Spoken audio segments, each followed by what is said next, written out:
हम लोग देख रहे हैं पुष्पी पौधों में लैंगिक जनन। पिछली कक्षा में हमने देखा किस प्रकार से प्रजनन अंगों के बारे में, निषेचन की क्रिया के बारे में।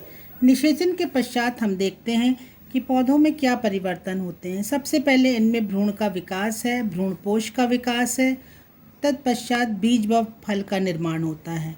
हम देखेंगे द्विबीजपत्री पौधों में किस प्रकार से भ्रूण का विकास होता है।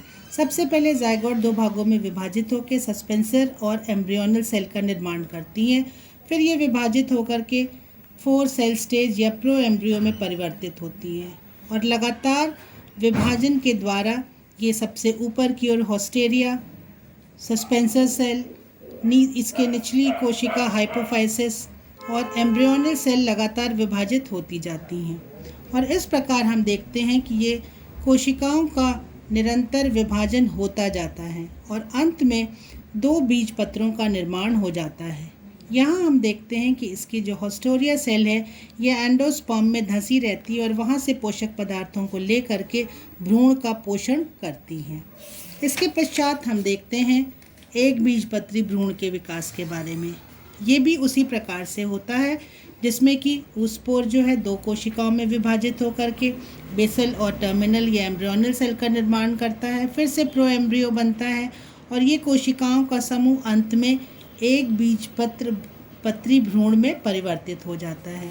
अंतर ये देखने को मिलता है कि इनमें हम देखते हैं ये एक बीजपत्र ही होते हैं और यहाँ पर तुम्हें ये 2 बीजपत्र दिखाई दे रहे हैं। इसमें देखेंगे भ्रूणपोष के डेवलपमेंट के बारे में, जो कि बढ़ते हुए भ्रूण का पोषण करता है। ये 3 प्रकार के होते हैं, पहला केंद्रकीय, दूसरा कोशिकीय और तीसरा हेलोबियल।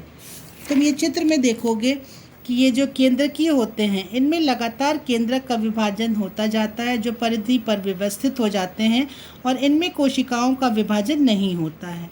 दूसरे प्रकार का जो है वो कोशिकीय, इनमें केंद्रक के विभाजन के साथ साथ भित्ति का भी निर्माण होता जाता है जिससे ये बहुकोशिकीय बन जाते हैं।